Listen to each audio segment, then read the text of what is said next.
Bibliolovers, bienvenidos al podcast de B de Biblio, más que solo libros, un programa de la EBDI, donde junto a especialistas discutimos dudas sobre lo que a ti te interesa saber de bibliotecología, porque tus preocupaciones son nuestras preocupaciones. Vamos, acompáñanos a cambiar el paradigma de la bibliotecología.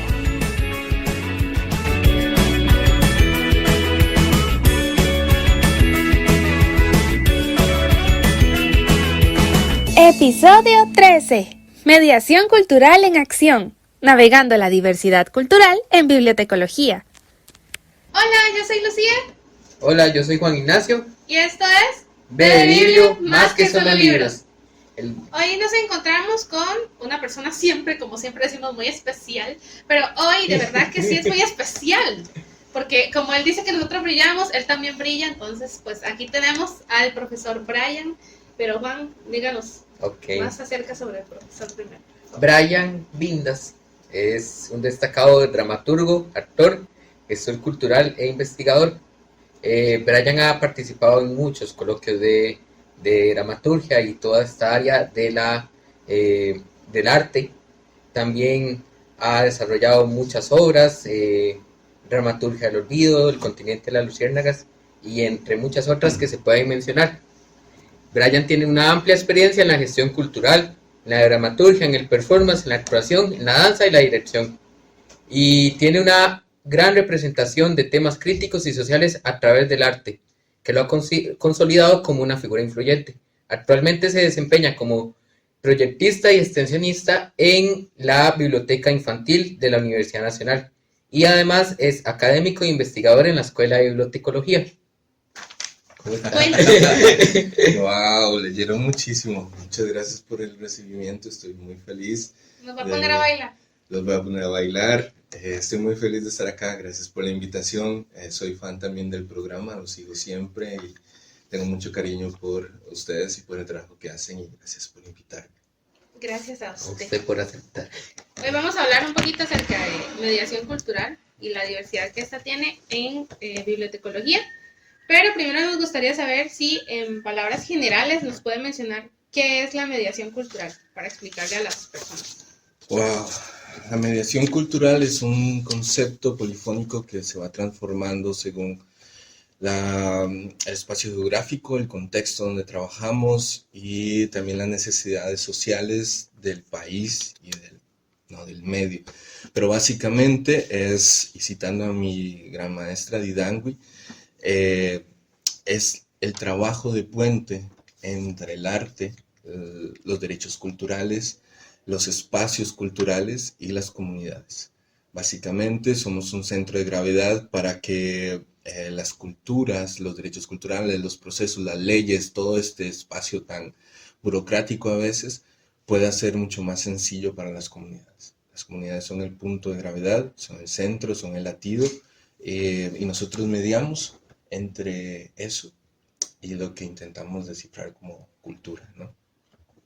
No sé si se entendió Sí, mucho. sí se entendió. Es bastante, es más complejo. Parecía que no. Ayer estábamos diciendo como busquemos saber, porque nosotros como en el curso de mediación, ¿verdad? Sabemos que es mediar entre dos poblaciones, pero nosotros decíamos como debe ser más complejo, ¿verdad? Y Juan, de hecho, ayer estaba buscando el significado en internet. Mediación cultural. y pues está más bonito como lo explica usted, profe. Debería hacerme la clase. Sí, así en Wikipedia debería aparecer como usted lo dijo. Gracias. Bueno, también, ¿verdad? Este podcast va enfocado como a las bibliotecas, ¿verdad? Y queremos saber por qué la mediación cultural es relevante en las bibliotecas, en todo lo que se refiere a la gente, digamos, en atender usuarios y demás. Sí, yo creo que eso es una buena pregunta para la dirección y todos los profesores que muy hermosamente decidieron incluir este curso dentro del plan de estudios, que me parece un acierto maravilloso. Desde mi propuesta, desde mi percepción, creo que es un espacio humanista en donde la biblioteca se transforma en un espacio seguro para el conocimiento. Vamos a ver, desde la Grecia antigua, la biblioteca es un espacio donde se resguarda el conocimiento, se resguarda la información y además se vuelve democrática, ¿no? Las personas de todo tipo, en esa gran amplia de lo que significa ser un ser humano, puede llegar ahí y se siente recibido y recibida. Por ejemplo, en Colombia, en México, que son países donde hay mucha violencia, las personas deciden encontrar su espacio seguro en la biblioteca en lugar de ir a buscar a un policía, por ejemplo, ir a buscar incluso una iglesia. La biblioteca se transforma en ese lugar donde pueden descansar, donde hay internet para comunicarse, donde pueden encontrar un libro, donde pueden encontrar información.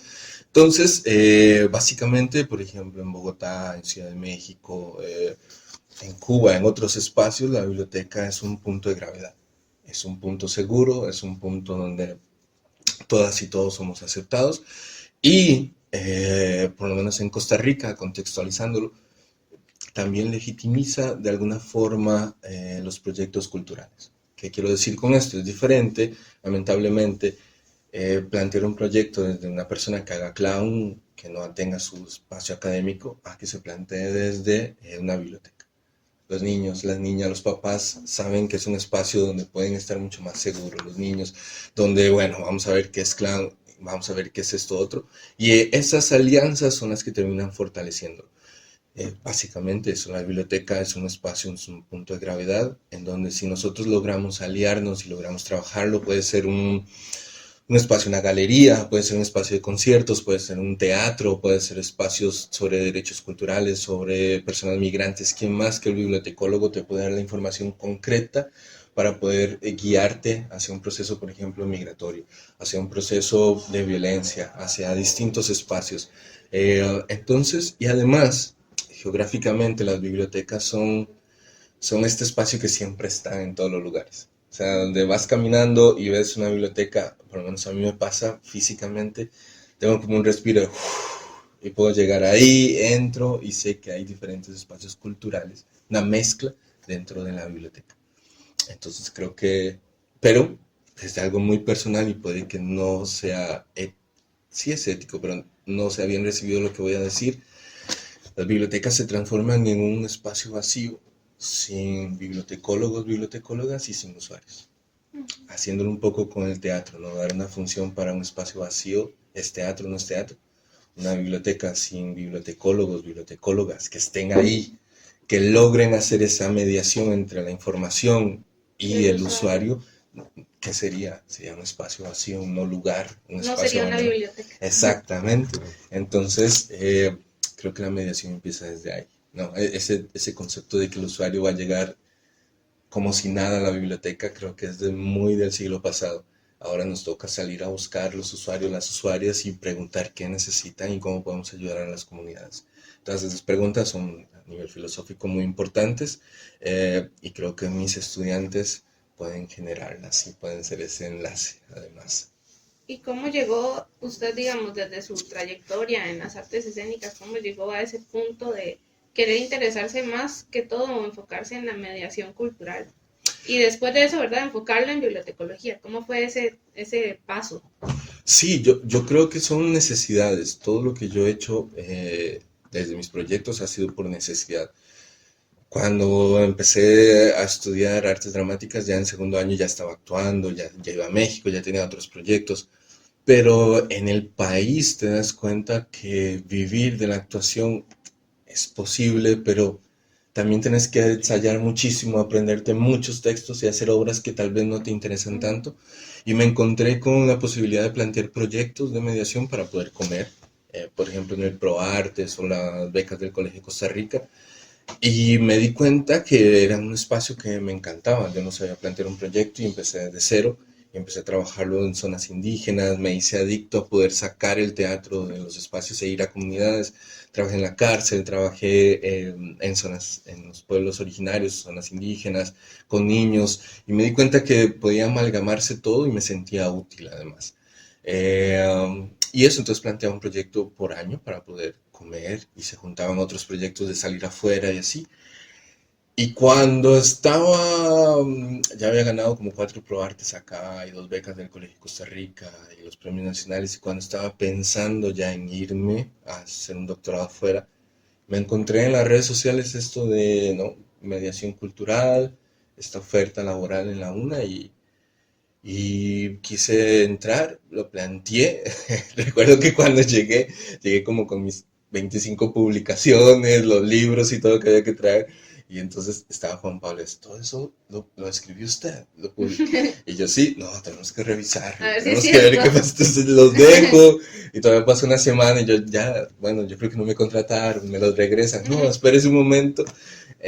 Y ya después en la evaluación saqué más de 100 y le estoy muy agradecido a la escuela, a Juan Pablo, a todo el comité, por todo lo que ha abierto las posibilidades.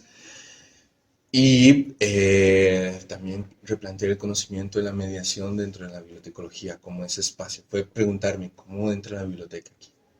Y fue una pregunta maravillosa porque es el centro de gravedad de nuevo de todo. Entonces, creo que la mediación, creo que es una además visión muy futurista y maravillosa de la escuela, el plantear este espacio humanista, el reforzarlo y ha sido increíble. Entonces eso, la itinerancia, extensión, la biblioteca afuera, pero yo eso no lo puedo responder tan bien como mis estudiantes, que sí se plantean, son brillantes, entonces sí plantean la extensión y toda la biblioteca nómada, móvil. Yo he aprendido mucho de ellas y ellos. Pero siempre ha sido muy visionario, entonces eso es lo que lo ha traído hasta aquí también. Sí, y apasionado y con ganas de trabajar y me di cuenta, además, aunque no lo crean, es un espacio muy hermoso que tal vez ustedes no se dan cuenta porque están adentro de, pero personas que venimos de afuera, los docentes, los seres humanos, la biblioteca, cómo funciona, la escuela, cómo trabaja. Es un espacio muy hermoso que hay que cuidar mucho. En la escuela de bibliotecología yo he aprendido muchísimo. Soy un poco más de caos y aquí me han enseñado cómo a ser un poco más sistemático, lo que me ha ayudado mucho. Pero ustedes no se dan cuenta el tesoro que tienen en la escuela. O yo creo que sí se dan cuenta, pero de afuera es bueno recordárselos, los profesionales, las profesionales. Y yo me he sentido muy cómodo dentro del espacio y muy agradecido. Pero yo siempre digo que la escuela de Biblia es la mejor. Muy bien. Siempre le digo eso a todo el mundo. Muy bien, sí. Yo matriculé en la UNA, matriculé en bibliotecología, pero en la UNA. Sí. Y estamos acá para mejorar. Siempre se puede mejorar y ese es nuestro aporte. Escuchar a los estudiantes, las estudiantes y mejorar. Todo lo que podamos trabajar para que sea mejor cada día. No, pues sí, es bastante. Y Lo que se hace. sí, ¿no? Y la versatilidad de la biblioteca para poder hacer estas mediaciones. Yo siempre he pensado que no sé, bueno, yo tengo como un concepto muy social de la biblioteca, Claro. o sea, muy ayudar a la gente, llegar a la gente, a mí es, o sea, ser usuario está bien, pero Y Juan hay es que hacer picalina, cosas, entonces le va sí, bien. entonces, o sea, de eso, ¿verdad? Ser gente y llegar a la gente, y yo no hay que planear, hay que hacer para tal, no, es que no podemos dejar a tal población sin nada, y así. Claro. Entonces, pues sí, ¿verdad? Esto de la mediación cultural, más bien este año que estamos llevando este curso, expande todavía más la visión, más a decir, mira, no es que la gente tiene esta necesidad cultural y hay que llevársela, hay que hacerle saber que es una necesidad que tienen que satisfacer, porque usted podrá satisfacer su alimentación, pero no sé, digamos, la mediación cultural y el todo, y digamos, y todo este trabajo ayuda como, no sé, como a calmar el alma y Claro, así, claro. y las emociones y todo, Claro. entonces influye en eso. En realidad, bueno, traemos muchas preguntas de verdad, pero ya ahí, ¿cómo va, verdad? Hacemos un especial de 2 horas, no se preocupen. Eh, Queríamos saber como algún caso que usted haya vivido, en donde la mediación cultural haya transformado significativamente la experiencia de las personas bueno, en otro espacio o en la biblioteca, O en las dos. o en las dos. Sí, yo puedo mencionar tres espacios lindos. Uno fue en la cárcel, donde montamos una obra con personas privadas de libertad, en donde había una chica trans. Muy hermoso el proceso, muy sentido. Y al final dimos función dentro de personas privadas de libertad que tenían condenas máximas. Pero lo hermoso es que la gente no confía al principio. Te ven un poco joven, te ven un poco como caótico, como artista, y no confían y son celosas o celosos. Y creo que el momento más hermoso es cuando empieza la función y ellos y ellas van a escena y se vuelve hermoso. Y lo que además montamos siempre es escrito por nosotras y nosotros, entonces les habla directamente sobre la libertad, sobre esto. Y también con Asoni trabajamos un proyecto muy hermoso el año pasado en Expresivo, en donde montaron ellos, escribimos el texto en conjunto. También era muy sentido porque no era hablar de los barrios del sur de una forma que genere lástima o precariedad, sino era una gran fiesta con música y sentirse orgullosas y orgullosos de la situación migrante y romper un poco los espacios de violencia. Tanto fue que vamos a plantear al grupo, yo venía ahora pensando al grupo de este año de la licenciatura, el que podamos hacer una biblioteca en Azón y que quede como un legado de la generación. O sea, dejar y poner una placa y todo, lograr construir una biblioteca con la generación de la licenciatura y que quede como herencia que podamos generar desde ahí. Trabajar con ACNUR y etcétera, pero era muy hermoso este sábado que hicimos la mediación. Los niños apenas dijimos, vamos a traer libros y una biblioteca, se les iluminaba la cara.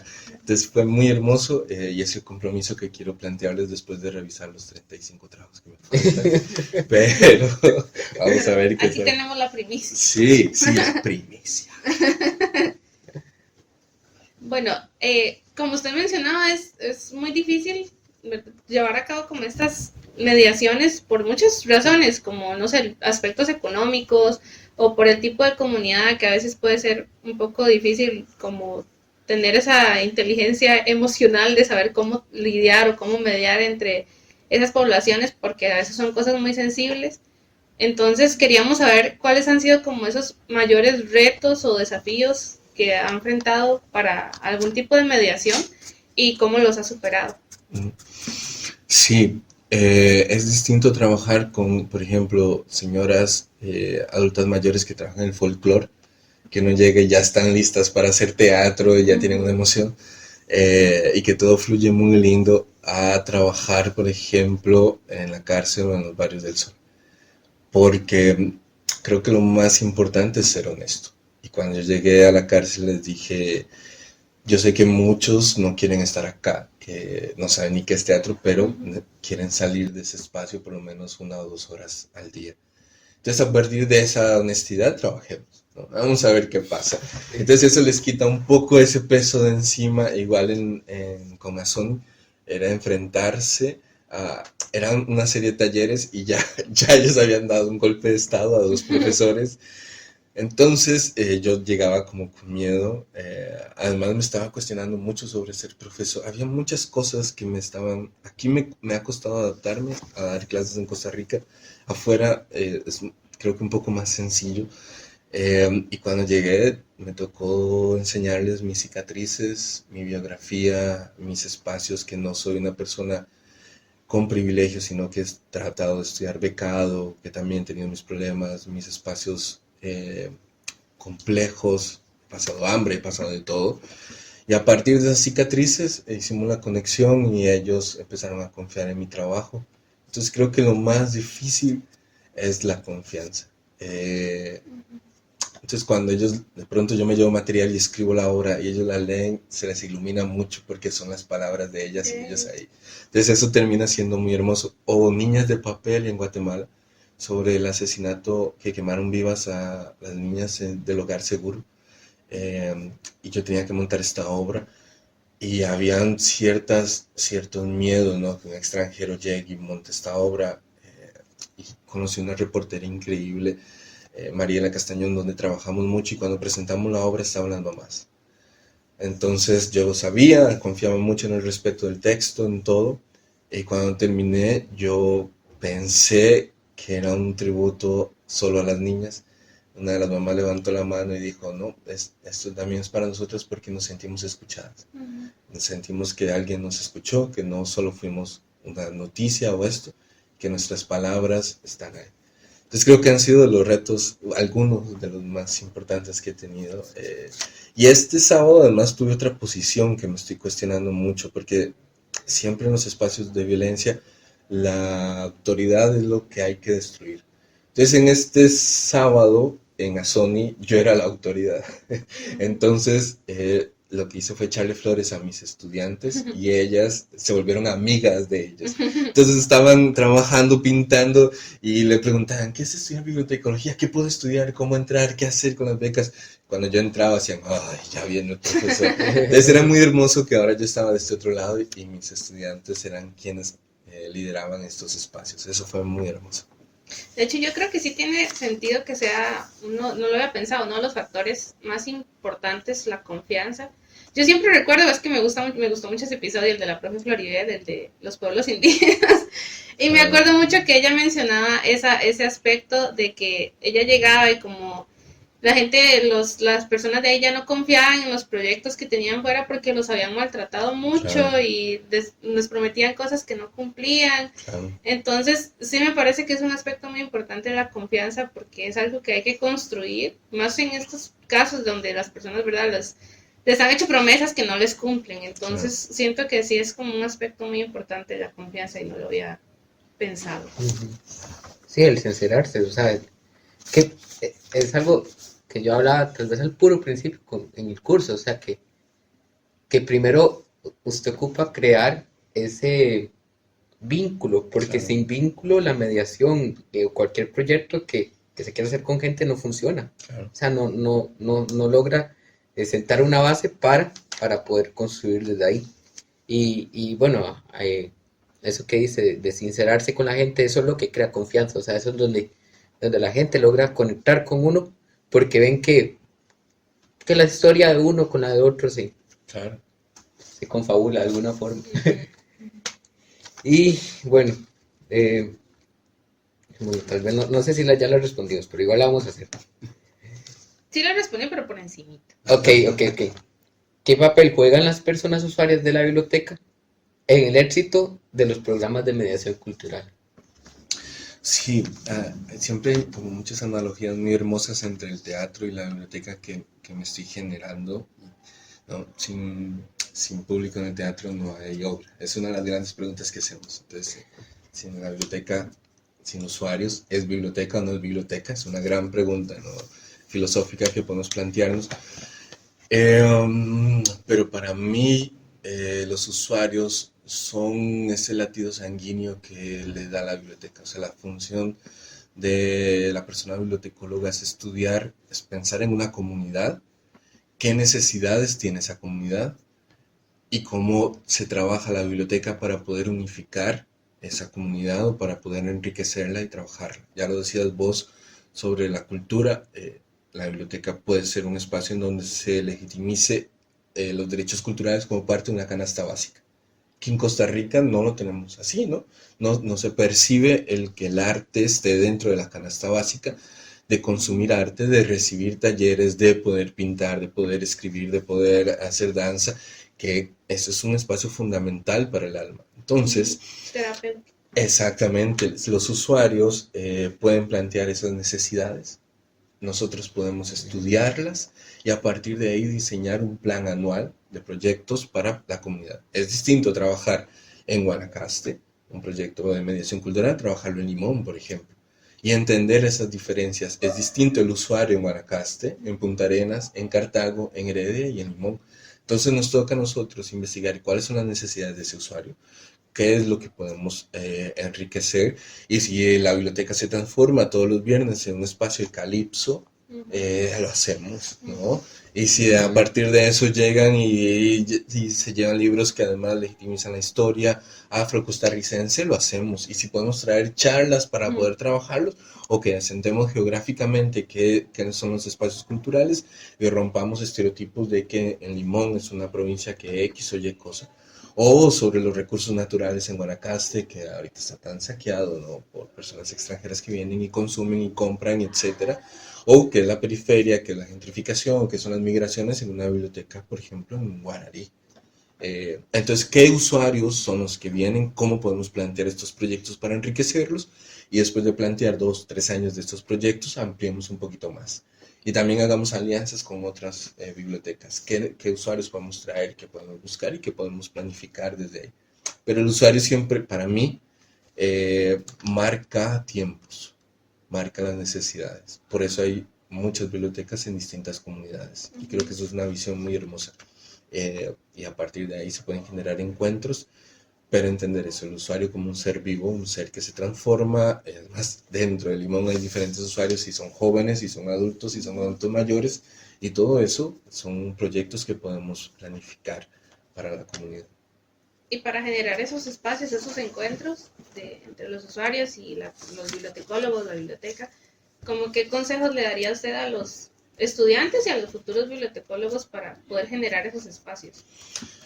Para mí, por ejemplo, situándome ahorita en Cahuita, que es un proyecto que hemos tenido muy cercano, para mí construir primero una deriva, caminar y entender qué es Cahuita, por ejemplo, que el biblioteca coma en Cahuita, que conozca la comunidad, que transite sobre la playa, que empiece a sentir, a percibir desde diferentes espacios. Cahuita. Exacto, que empiece a percibir, que coma con la comunidad y que lentamente se vaya incorporando estos espacios. Por ejemplo, en las comunidades siempre hay espacios comunitarios en donde se reúnen para tomar ciertas decisiones y empezar uno a ingresar ahí. No de una forma violenta, sino empezar a conocerlo y también conocer enlaces con otras instituciones. Por ejemplo, nosotros trabajamos con Mónica del TEC, que conocía el espacio, que conocía el lugar, pudimos hacer alianzas con ella, nos presentaba espacios y lentamente fuimos incorporándonos. Y desde la parte muy honesta y muy sincera, un cronograma en donde podamos hacer visitas y nos acoplemos a los tiempos de la comunidad. Porque, por ejemplo, trabajamos con escuelas unidocentes que salían a mediodía. Entonces te toca ir en las mañanas. Hicimos un podcast maravilloso con el profesor Ademar y la profesora Carmen, donde había que acoplarse ahí, moverse, regresar, ir, plantear cosas, pero siempre en función de la comunidad. Entonces poco a poco te vas ganando el espacio, poco a poco te van aceptando y luego tenés que cumplir tu palabra. Si decís vamos a hacer una biblioteca, la hacemos, porque si no, la sinceridad y la honestidad se rompen. Y ya no se puede hacer nada. Exactamente. No sé qué importante, porque la mediación cultural, si no, es que me recuerdo mucho, esto lo relaciono mucho con un curso de proyectos que llevamos, que decía la profe, es que usted puede hacer su árbol de problemas y puede hacer todo lo que le dé la gana, pero dice, usted no hace primero, no ve la necesidad de las personas, no ve la necesidad de la comunidad, ¿qué vas a llegar a hacer? O sea, su proyecto va a ser un desperdicio de dinero que no. Ok, no, esta está bonita, véala. De las últimas tres, escójalas. Es que no sé si la 8 dice. ¿Cómo cree que evolucionará el papel de la mediación cultural en las bibliotecas en los próximos años? Sí, queda perfecta para la última. Sí, está buena. Yo no sé, ahí yo tengo un serio problema con la inteligencia artificial y todo lo que está ocurriendo. O sea, ya por acá está Demar y ya vi a Freddy moviendo.